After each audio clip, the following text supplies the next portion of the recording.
अस्सलामुअलैकुम। आप मुलाज़ा फरमा रहे हैं सदाए महरूमी चैनल और मैं हूं तालिब नकवी एडवोकेट। नाज़रीन, आज कौमी सियासत पे हम कुछ गुफ्तगू करेंगे। हम आपको उसमें ख़बर भी देंगे, अपना तजिया भी पेश करेंगे और अब से 1.5 साल बाद क्या मुमकिन तौर पर होने जा रहा है और किस सूरत में वो होगा, हम वो भी आपको बताएंगे। लेकिन सबसे पहले हम आपको ये बताते हैं कि बिलाखिर अरस्तू के भाई भी काबू आ गए और शहबाज शरीफ पर एक और नया केस तैयार।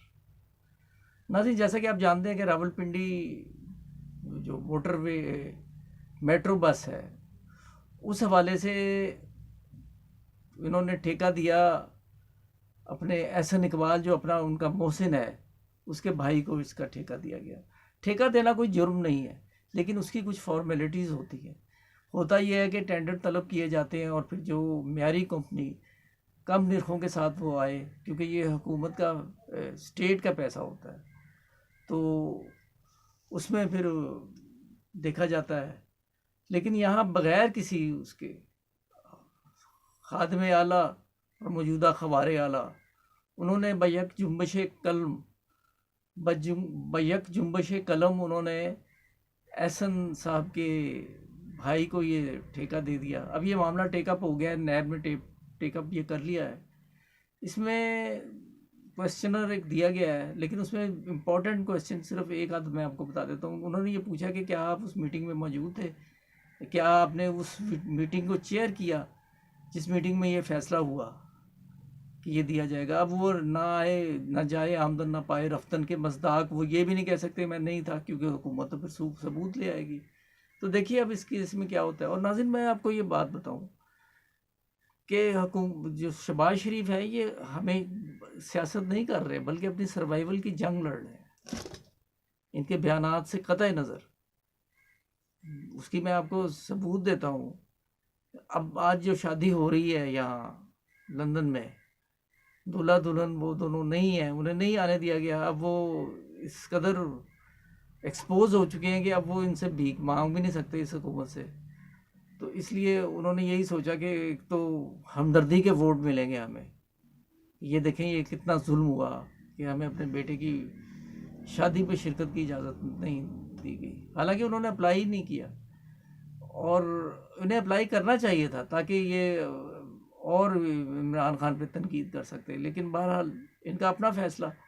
तो मैं ये बता रहा था कि ये इनका जो नस्बुल ऐन ये रहा है कि खाओ और खिलाओ और लुटो ते फुटो।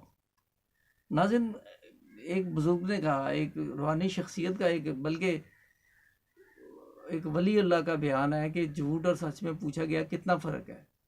उन्होंने कहा कि जो उतना ही फ़र्क है जो नाक और आँख में है। उन्होंने कहा जी क्या मतलब? उन्होंने कहा कि जो आपने आँख से देखा है वो सच है और जो कान से देखा है वो झूठ है।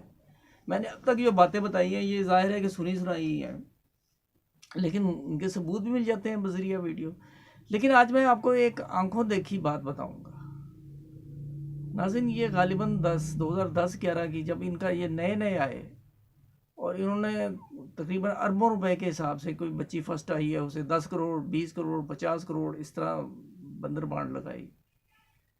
इनका हिसाब मुझे बाज़ों का तो यूँ लगता है कि जैसे वो पंजाब के में लाहौर के शहर में, हम बचपन में हमें याद है कि वो एक दरवाज़ा खुलता था, कोई मर्द या औरत आती थी और कहती थी बालो चिड़ियो वंडी दी चीज़ ले जाओ।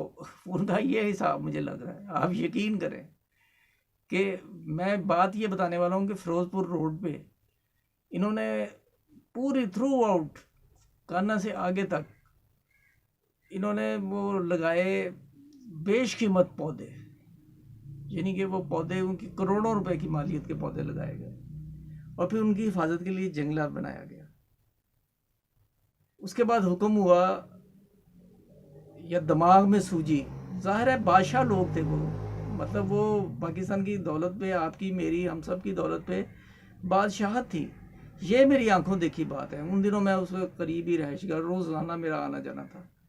तो जब किसी ने कहा कि जी वो मेट्रो बनानी चाहिए, तो उन्होंने वो सारे बेशकीमत पौधे, आंखों से देखा है मैंने, वो बेदर्दी से उखाड़ दिए और वो जंगले भी उखाड़ दिए। वो जंगले में जो लोहा इस्तेमाल हुआ है वो शायद इत्तेफाक का लोग कहते हैं, खुदा जाने सही है या गलत। तो नाज़रीन ये इन लोगों की इन लोगों का ये हाल है। और नवाज शरीफ जब अपनी स्पीच में कहते थे आप पे इतने अरब रुपए कुर्बान, इतने करोड़ कुर्बान, अब ऐसा मुतालबा कोई इमरान खान से कहे, वो कहते हैं मैं पूछूंगा वजीर ख़जाना से कि कोई गुंजाइश है। ये फ़र्क होता है नाज़रीन। और अब मैं आपको तजिया बताने जा रहा हूँ। मैंने कहा था कि 2 3 4 साल बाद क्या होगा, मैं वो आपको बताने जा रहा हूँ। अब बहस ये नहीं है, अगर इनके सब्जेक्ट टू द कंडीशन के इनके दिसंबर तक टारगेट पूरे हो जाते हैं तो ये सब्जेक्ट नहीं है कि ये जीतेंगे या नहीं इमरान खान। अल्लाह पाक उन्हें ज़िंदगी दे। ये मैं हमेशा इसमें के पीछे भी एक बहुत रीज़न है, मैं ज़िंदगी का उनकी का बहुत जिक्र करता हूँ क्योंकि उनकी जान को वाज़ेह ख़तरा है।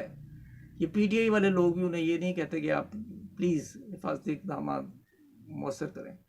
तो मैं ये कह रहा था कि अगर वो माशाल्लाह ज़िंदा भी रहते हैं और इलेक्शन में हिस्सा भी लेते हैं और इनके जो थोड़े बाकी मानदा मंसूबे पूरे हो जाते हैं तो 2/3 अब बहस इस बात पे की जाए कि क्या इमरान खान 2/3 लेगा या नहीं। अब बहस ये नहीं बनती कि अगला इलेक्शन इमरान खान जीतेगा।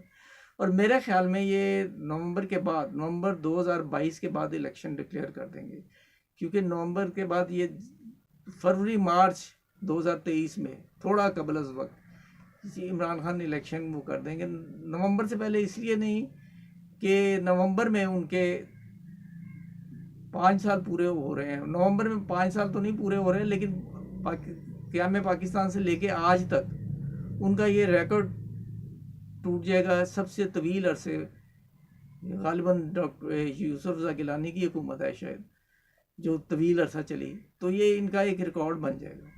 और उसके बाद फिर क्या होगा जब ये 2/3 मेजोरिटी अगर ले जाते हैं सब्जेक्ट टू द कंडीशन, तो क्या होगा ये मैं आपको 2 2.5 3 साल बाद क्या होगा, अब से कोई 3 साढ़े 3 साल 4 साल बाद क्या होगा, वो ये होगा कि फिर सेनेट का इलेक्शन भी आ जाएगा सर पे। 3 साल बाद ये होता है।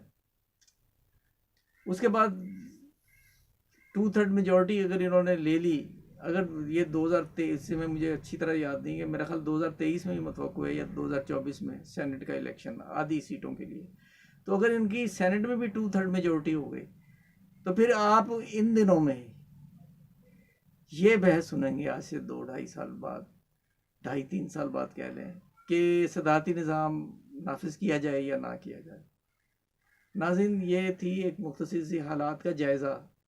ये एक ऐसी वीडियो हमने बनाई है जो अपना वो किया है, लेकिन मैं हर वीडियो में, और सबसे पहले मैं माज़रत करता हूँ कि जिन्हें मेरी बातें गिरां गुजरी हो, लेकिन मैं ये भी कहता हूँ कि हमें मामलात को ख़ुद देखना चाहिए। इब्राहिम लिंकन के कॉल को याद रखना चाहिए।